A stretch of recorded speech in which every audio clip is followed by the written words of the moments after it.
everybody, it's Pete Robin here again. See Your Toes Again podcast. This is the second podcast.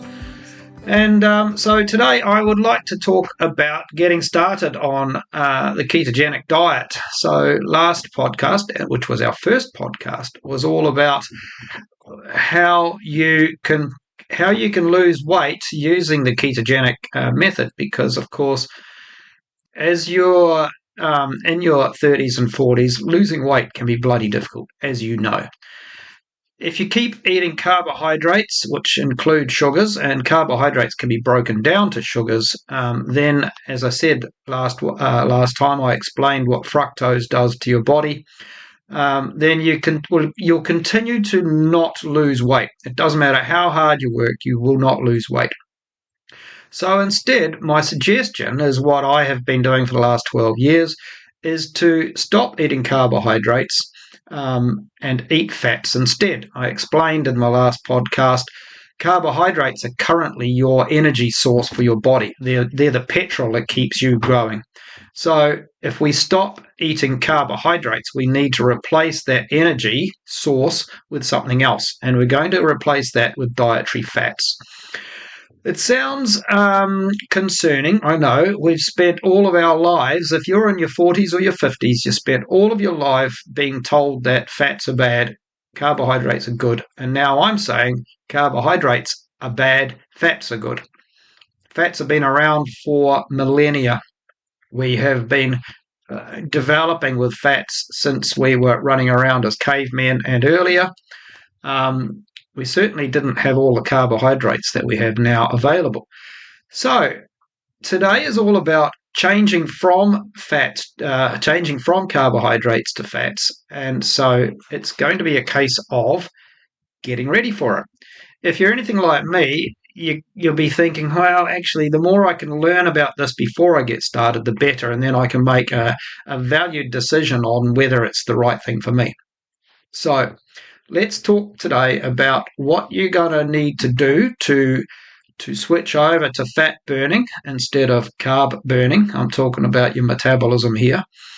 And what you can expect over the next few days. If you start today, what can you expect over the next 2 weeks? Because after 2 weeks, you'll be well and truly on your way. But the first week can be somewhat traumatic if you don't know what to expect. So let's go to your pantry and your fridge and start emptying things out.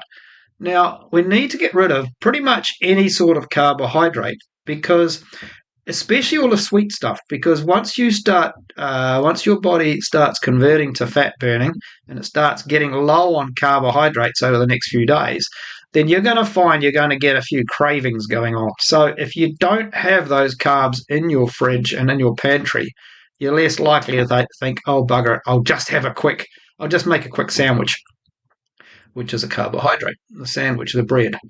So let's start. Get a big bin. You can always put the stuff in the attic, of course, if it's stuff like dried pasta and spaghetti and so on. Make it hard to get to.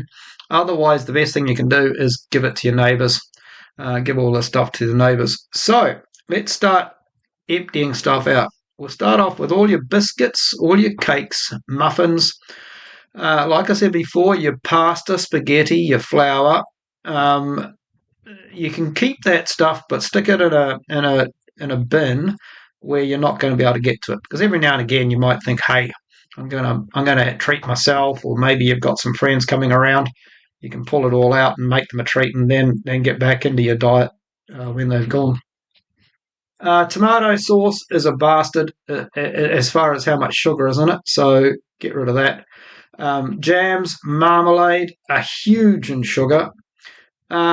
In your freezer, you've got your ice cream. So that, unfortunately, guys, ice cream is a go out the door.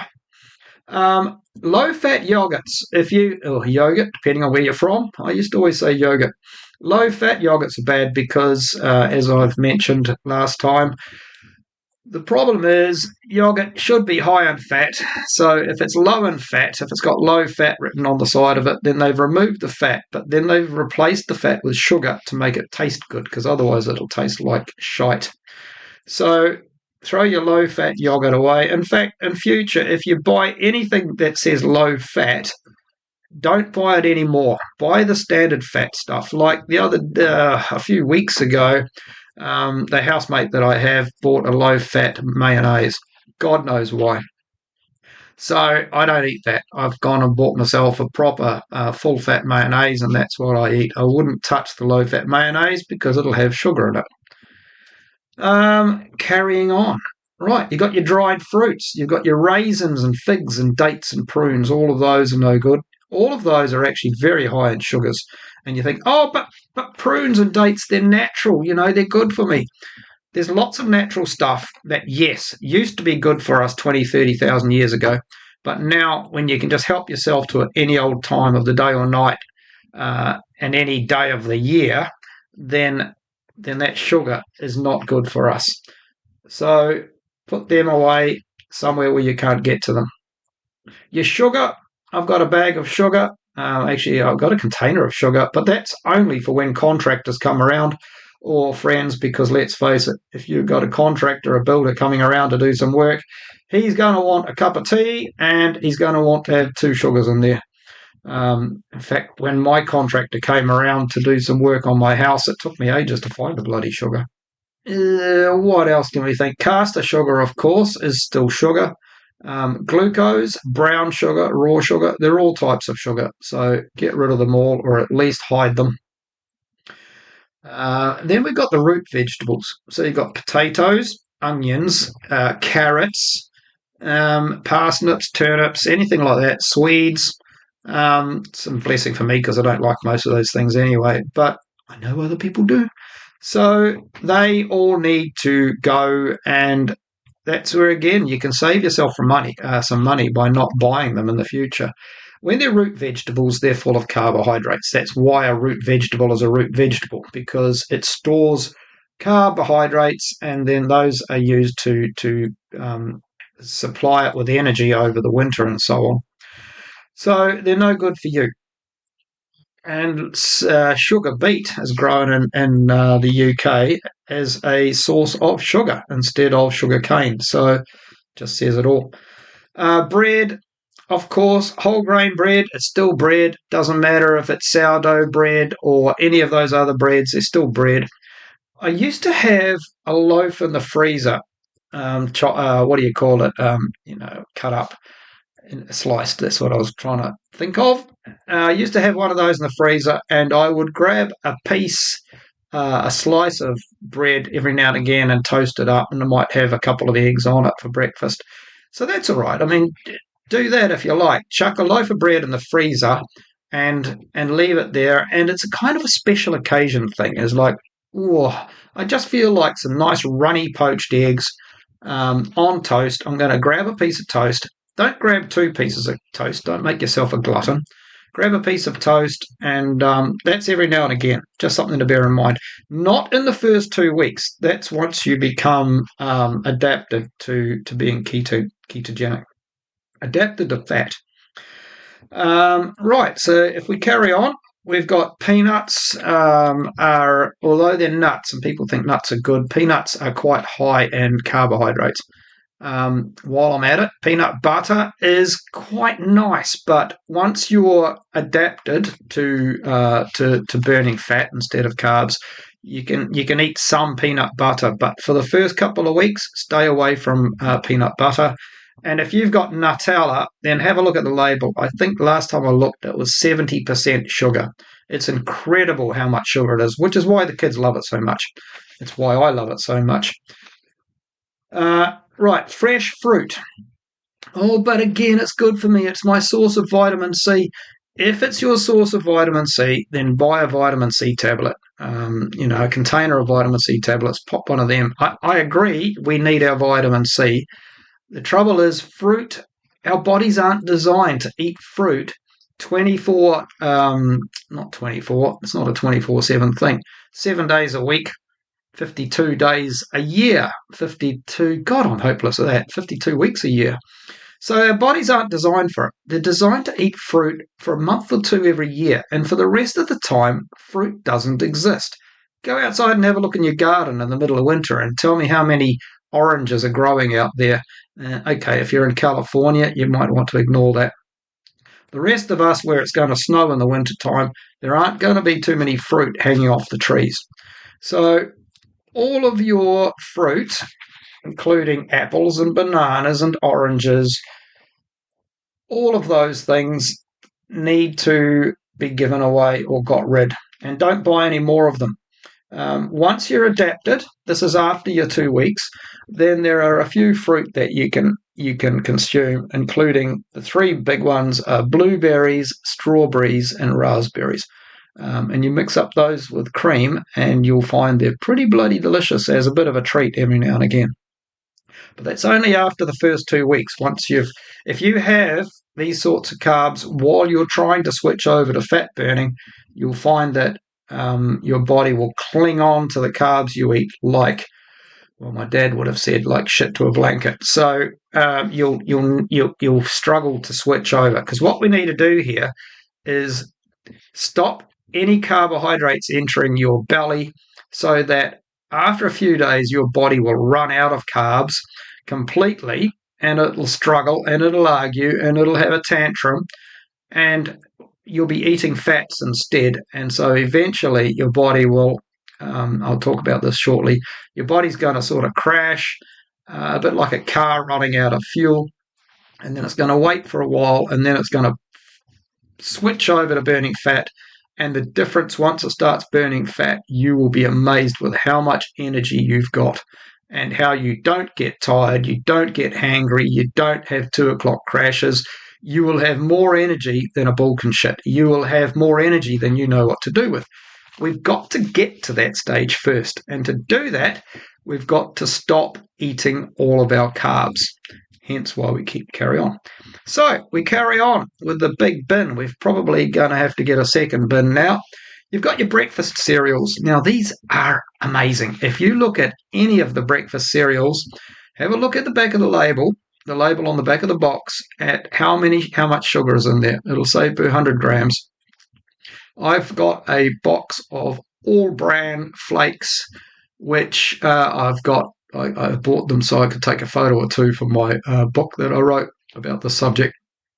And the amount of sugar in these all bran flakes is huge. And you think, oh, all bran, that's healthy for me. It's great for my digestive system, but it's full of bloody sugar. So, and that's bran. You can imagine if it's cornflakes or Cocoa Puffs and all of these things. And the ones that, of course, are designed for kids to eat are just absolutely chock-a-block with sugar. It's borderline, well, it's not very good. It's the reason why, it's one of the many reasons, but a huge reason why society at the moment is getting fatter, including kids. So all of your breakfast cereals need to go out the door. Donuts are my favourite. So no, I'm afraid donuts need to go. I've mentioned tomato sauce. Also in the UK, the other big one is brown sauce. Most of the other sauces aren't good for you either. Have a look on them and see how much sugar is in them. The one that you can eat, as I alluded to before, is full-fat mayonnaise. Keep that. Alcohol. Sorry, guys. Beer. This is for the first 2 weeks. I'm not saying don't drink alcohol. Again, I drink a reasonable amount of alcohol. I'll often have a glass of red wine at night time. I try to in the summertime when it's hot as a bastard, I'll have a bottle of lager each night. I'll try not to sit down and drink a few. It'll just be a bottle of just a little bottle of lager. Wintertime, though, as it is here at the moment in Yorkshire and the UK, I will have a glass of red wine some nights. But for the first 2 weeks, it's best to not have any alcohol, because, again, your body will use the alcohol instead of weaning itself off to try to eat the fat instead. All of your fruit juices, orange juice, apple juice, any other fruit juices, cranberry juice, all of those things, you need to stop buying them, get rid of them. They're no good for you.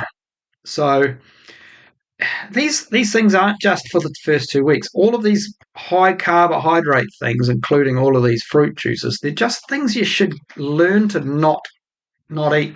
In fact, if there's one thing you can take out of all of this, is stop drinking orange juice and fruit juices.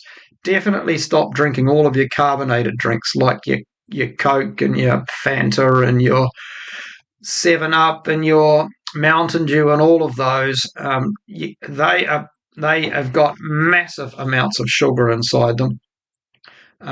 You can go for the zero, like your Coke Zero and your Pepsi Max and all of that sort of stuff. But just have them.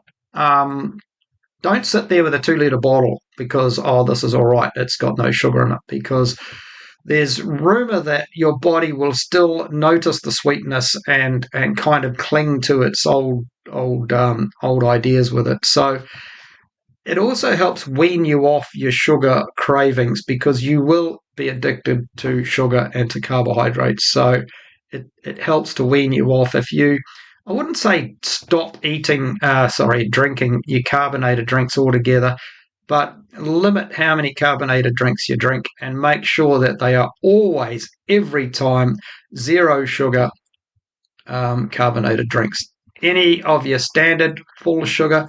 There's one thing I hate is when people call it full fat. Oh, I'll have a full fat Coke with that, please. It's like, it's not fat. You're blaming fat for what sugar's doing, because nobody wants to say, oh, I'll have a full sugar Coke. Sorry, I'm getting sidetracked. It really pisses me off. Right, sports drinks, your Lucozades, all of those, including Red Bull, all of the energy drinks. Again, if they're zero sugar, but you've got to check that they're zero sugar, all of those are full of sugar. That's how they work. If it's a sports drink, it's probably got lots of sugar and lots of caffeine in it. So go for the zero sugar ones if you have to have one. And then, of course, you got chocolate. So really, really dark chocolate is okay, but basically, if it's sweet and if it's palatable as chocolate, then it's full of sugar. Check the label. You'll be surprised. Probably you'll start crying on the inside when you see how much sugar is in all of these things. So that's starting to empty your cupboard out and your fridge out and your freezer out, for that matter, from all of your carbs. And it just shows how much sugar and how many carbs are in your current diet. And this is the thing, is the amount of, you see, what happens is with carbohydrates, your body will convert those to sugars. It just breaks them down.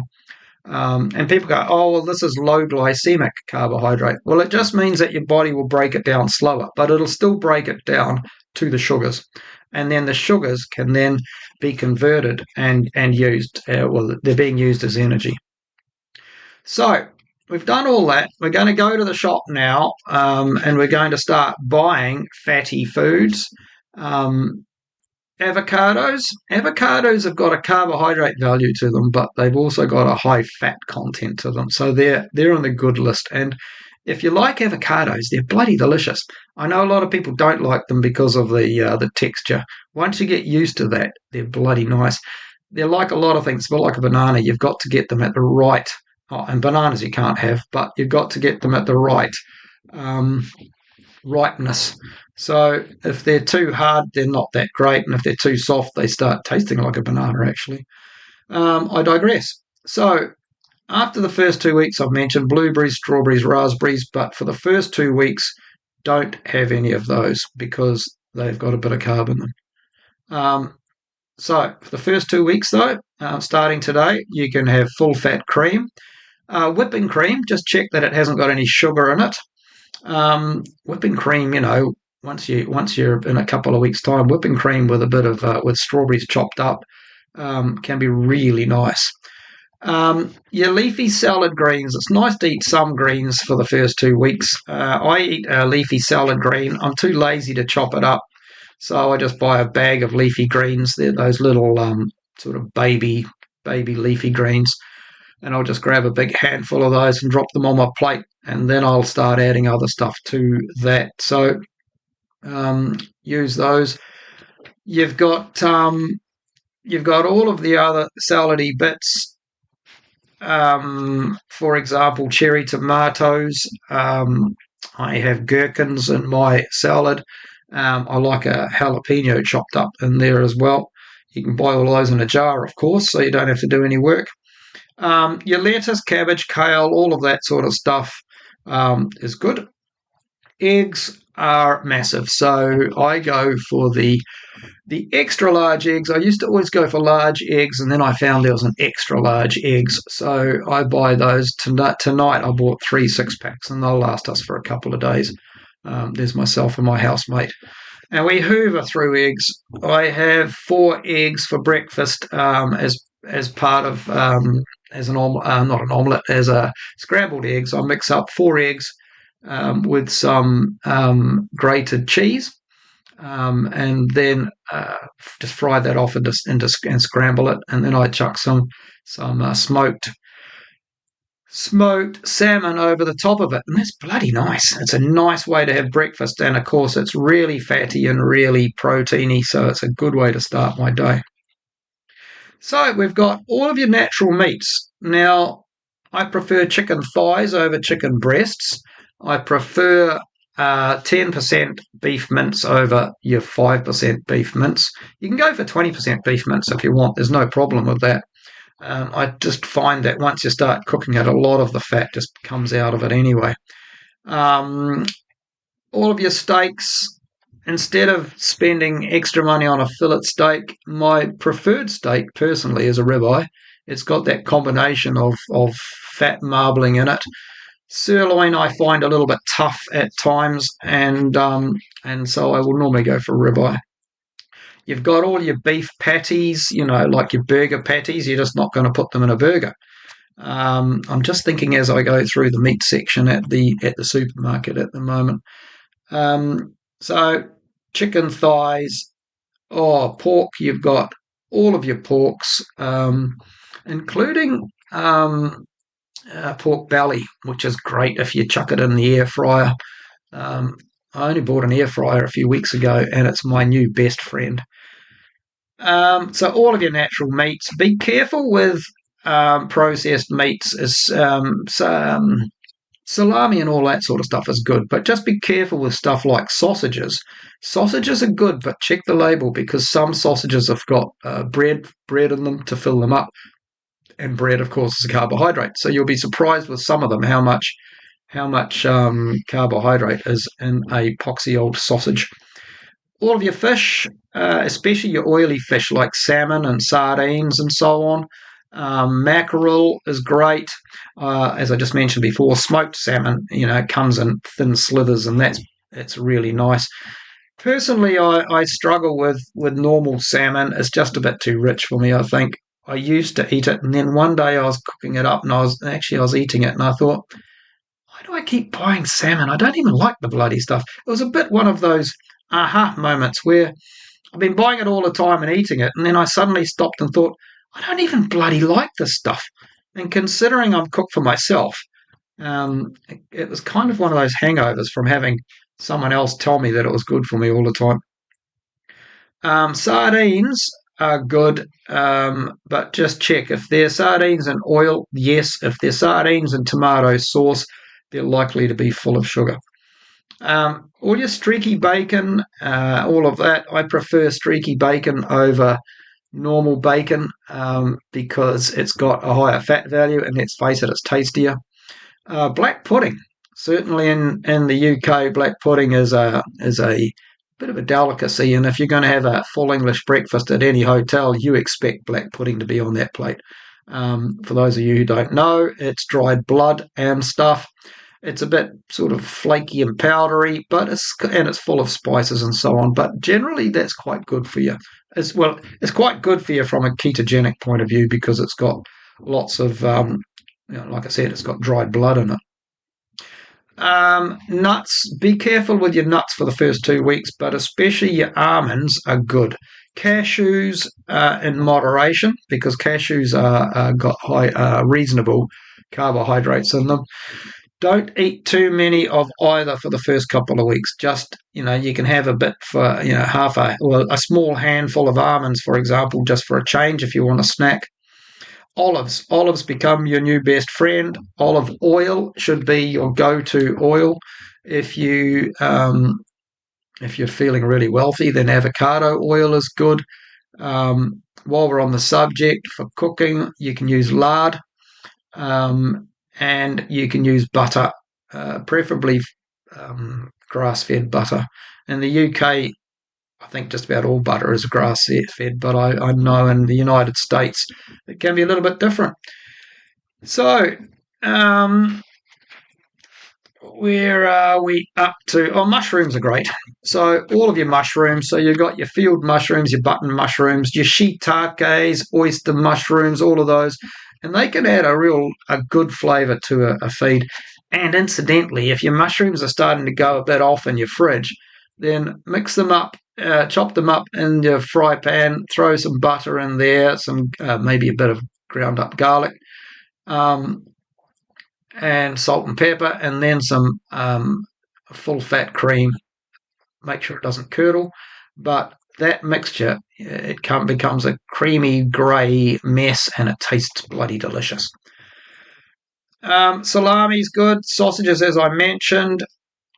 Low carb protein powder. Now, if you've been to the gym and you've got protein powders, then be really careful, because a lot of those protein powders will have lots of carbs in them.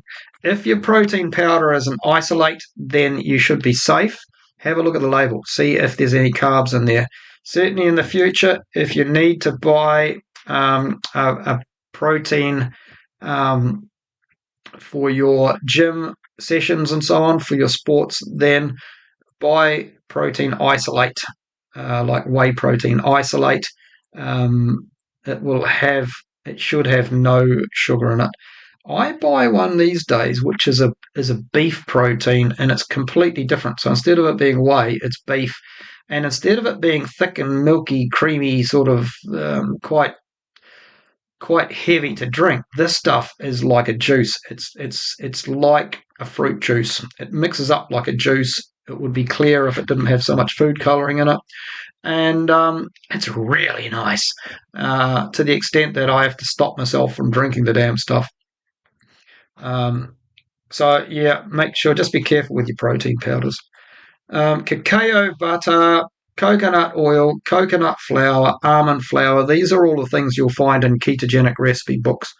And they'll try to make all sorts of things that look like biscuits and breads and things, and they just won't quite cut the mustard. As far as what you're expecting them to look like, it will be different from what they really do look like. Dark chocolate in moderation. Like I said, if it's sweet, it's going to be full of sugar. Where are we? Oh, cheese. So cheese is one of my other staples as far as a fat source is concerned.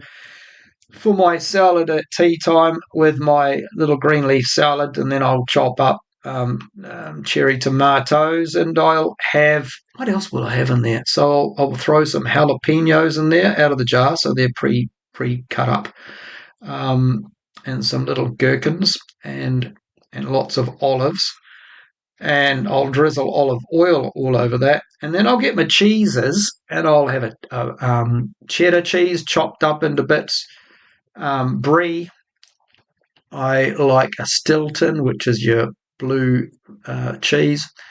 Whatever cheeses you like, as long as they're not fruity, as long as there's not all sorts of other fruity additives to them to make them sweet. So generally, if it's not a sweet cheese like that, then they're really good. And cheeses are great because they've got a big content of fat in them, and they've also got a reasonable content of protein in them. So they're quite good. As long as you can, your stomach can handle cheese, then cheese becomes a really good friend. Milk is something that you need to have only in very small moderation. I'll only drink milk when it's in my cup of tea or my cup of coffee. And quite often with your coffee, instead of having milk in it, you can put full fat cream in it. My cup of tea would never taste right if I had cream in it. But that's the only reason I have milk, is for my cups of tea in the morning and during the day. So that gives you a pretty good idea of what to buy. Effectively, what we've done there is we've bought all of the foods that are high in fats, high in protein, and have got as fewer carbohydrates as possible. So you've bought all of those, you've restocked your pantry, you've restocked your fridge, maybe your freezer as well. And so the next thing is we've actually got to make the switch. So that's really easy. The reason we did all of that swapping over, is because once you start eating the fatty foods, um, and you can get a recipe book if you like, but effectively, if you just look in the fridge and go, right, I'm going to cook up those lamb chops, that's probably something you weren't allowed to have before because lamb chops are really fatty. Don't chop the fat off, eat the bloody stuff. Lamb chops, make yourself that green leaf salad with lots of cheese and things in it, and you'll find that will fill you up. It will not. Now, incidentally, I've got a few pictures of those on my Instagram, which is my Instagram is Keto Pete 2023. So it's KETOPETE 2023. I've got a few pictures there of various meals. My meals at the moment, certainly we've just done summer, they're all kind of the same in as much as there is a fatty meat and then there's a salad. And the salad is generally the same because it's easy to make and it's bloody tasty. So why change? Later on I might make bologneses and things, but I won't I won't have it with the bolognese sauce, and I won't have it with the spaghetti or the pasta or anything like that. Um, so stop eating all of your carbs, and if you're throwing them all out the door, then that's easy because you physically don't have any in the house. Be careful at lunchtimes when you're at work and everyone else is eating their carbs and so on, and you're thinking, I wonder if I could just have sneak down the road and grab myself a Mars bar. Mars bars are not good. All chocolate bars are full of sugar. You know that. Do yourself a favour. So for breakfast, I have, as I said, scrambled eggs, or you can make yourself an omelette. A lot of people just skip breakfast, and that's one. But if you're not used to this food regime, I suggest you try to eat 3 meals a day, because if you start starving yourself, then you're going to crack under the pressure. Now, so what's going to happen there? You're eating all of these fats. You're not eating any carbs. Your body is going to. It's funny, for the first 3 or 4 days, you're actually still going to be burning petrol. You're going to be burning your carbohydrates because you'll have all the carbohydrates in the form of glycogen in your bloodstream and in your body, and your body will slowly but surely have to consume all of these, and that can take different people different amount of time. For me, it took about, I think it was 3 days. It was a while ago. This was 12 years ago, the first time it ever happened. I had read what it was going to be like, but I had no idea until I got there. So along comes day 3. I've been quite good. I've been eating all of these fatty foods. I haven't been eating any carbohydrates. And this particular day, I think it was day 3 or day 4, I'm wandering down to the gym and I'm thinking, God, I feel like shit. I really did. I felt like crap. I was just tired. My brain didn't really want to think particularly well. I was just knackered. It's like the feeling you have when you're thinking, I think I'm coming down with the flu. And that's why what we're about to happen to us is called keto flu. And so I did a really good workout, which surprised me because I was absolutely knackered as far as energy levels were concerned, but I did a good workout. Went home, still felt like crap, had another fatty, proteiny meal, went to sleep thinking, God, this feels horrible. Now, incidentally, the number of times I've read forums and things and people go, oh, I tried keto, but after about 4 days, it made me feel so bad I gave up. It's like, you twat. You are so close. What's happened here is that your body is literally running dry of carbohydrates. That's why you feel like shit. Your body is getting so low on carbs that it can't find any more carbs to eat. And then for me, I went to sleep that night. I woke up the next morning and man, I didn't know myself for the amount of energy I had. And that's because during the night, my body finally decided to switch over and burn fats. And once it does that, switches over and starts burning fats, then the difference is amazing. You don't have all your peaks and troughs that you have with your carbs because you've got your dietary fat that you're eating. But then as soon as it starts getting a bit low on dietary fat because it's, say, 3 o'clock in the afternoon and it's thinking, he didn't really feed me enough for my lunch, then your body can just wander off and start munching away on your body fat. And so it never actually gets, you never run out of energy. And for that reason, your energy levels are really, they don't peak and trough, they just remain nice and constant. Also, because you're burning fats, you don't have the same insulin ups and downs, because when you eat a carby meal, if you're not type 2 diabetes, if you eat carby meal, then that creates lots of sugars in your bloodstream, makes you feel great for half an hour, then insulin is released. The insulin grabs all of those carbohydrates and takes them off to your liver and converts them to fats. So therefore, and then you feel like shit because that's your 2 o'clock crash. That's where you go from having too much energy to having not enough energy and you feel like crap. So with fats, you don't get those insulin bursts, and so you don't get the ups and downs. You just get a nice constant all the time. You'll find your energy levels during the entire day are great. And that's the big thing about this. And if you stick to it, you'll find there are so many other benefits to it as well, like all of your hormones will start becoming more regulated. I can talk another time about apparently what happens with your hormones, and that's all to do with your carbohydrates as well. Effectively, they hijack the little hormone manufacturing plants in your body get hijacked so that your body can't produce enough of the hormones. So then your body, because those little, they're called mitochondria, stop being hijacked, then they can start getting on with with what they're supposed to do. And part of that is creating energy for your cells, and the other part is, among other things, it's been found out that they help produce all the hormones that are in your body. So there you go.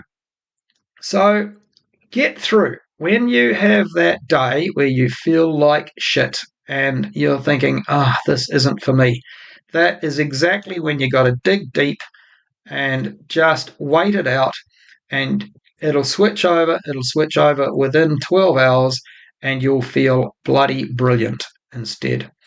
And then you'll be able to scoff at everybody that says, I tried it and it just didn't work for me. So what else? I do have a couple of notes for this, so let me see what else I've written here. So what's happened there, and you've switched over to fat burning. Now in future then, if you keep up your high fat, high protein, really low, ultra low carbohydrate meals for about 2 weeks, don't have any temptations. Don't eat your strawberries and your blueberries and all those other things for the first couple of weeks. Minimize how much salad you have. Once your 2 weeks is up, then you can start introducing things, and that's where you can have a small bowl of thickened cream with your strawberries chopped up. I found that when I was doing the bowls of thickened cream with strawberries, it was bloody delicious. But if I did it too regularly, I stopped losing weight. Because let's face it, a bowl of full-fat cream has got a huge amount of calories in it. So just by reducing how many of those I knocked back, then I found that my weight loss continued to be fairly stable. And so every week I was losing about half a kilo a week, which is pretty bloody good. You do that over it's not just half a kilo in 1 week. It's a half a kilo in a week every week. And you'll see results, and they'll come really fast.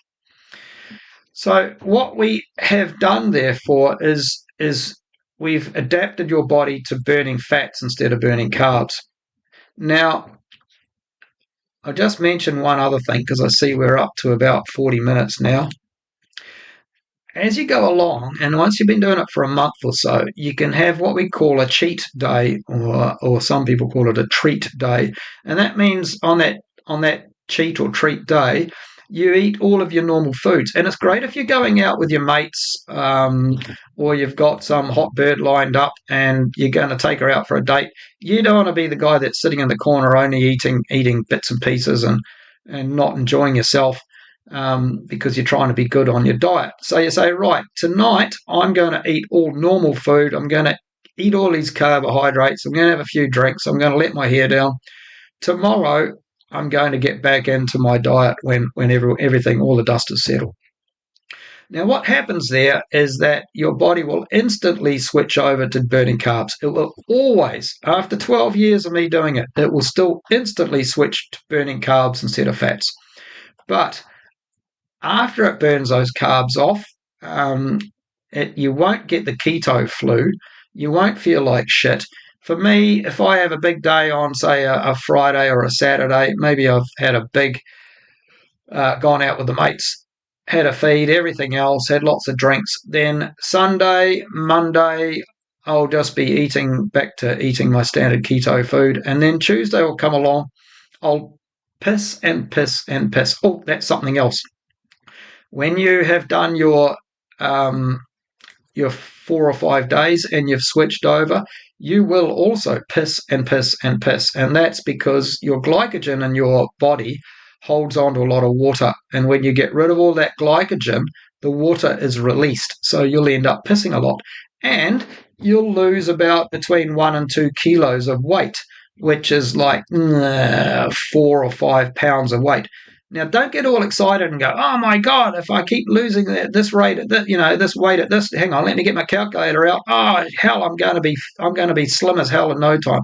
Those first 2 kilos are just water. You haven't lost any fat. You've just lost water. And that's the same thing with me having a treat day. A couple of days after the treat day, I will also find myself going to the toilet lots. If I weigh myself every day, which I do, just because it's part of the process of what I'm doing, I'll notice that I went up a kilo or so after my treat day, and I stayed there for a day or two, and then all of a sudden I'm back to my original weight, and I've pissed it all out. So that's just water because I've had all those carbs. My body has loaded itself up with glycogen and water again, and then as soon as I've burnt it all off, it's released all that water and it's pissed it out again. So that is the ketogenic diet in 41 minutes. If you want to read more about it, I have written a book. So go to my website, which is seeyourtoesagain.com. There I've got the book advertised and it's available on Amazon, so you'll just be able to see the name of the book.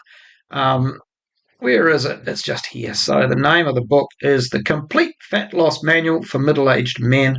It's 190 odd pages and it goes into all of this in a lot more detail. So if you are interested in giving ketogenic a go, buy the book, read it, get established, and then do it. The main thing is you've got to do it. You've got to say, bugger this. Other diets haven't worked. I'm going to give this a go. I'm going to start today. Don't start tomorrow. Start today. It's a bit more difficult if you've got other people in the family who don't want to join you. But if you're realistic about what you want to do and what you want to achieve, then I've been ketogenic amongst other housemates, amongst girlfriends and all that sort of stuff, and it's easy enough to do. I just say, look, that's all right. I'm going to cook up this meat. I'm going to have these vegetables and salads and other things. Do you want any potato with that? No, thanks. I'm not going to, you can keep your potato. All right. I hope you enjoyed that. I'm going to call it a day now. So have fun, enjoy yourself, stay safe. All right. Bye-bye.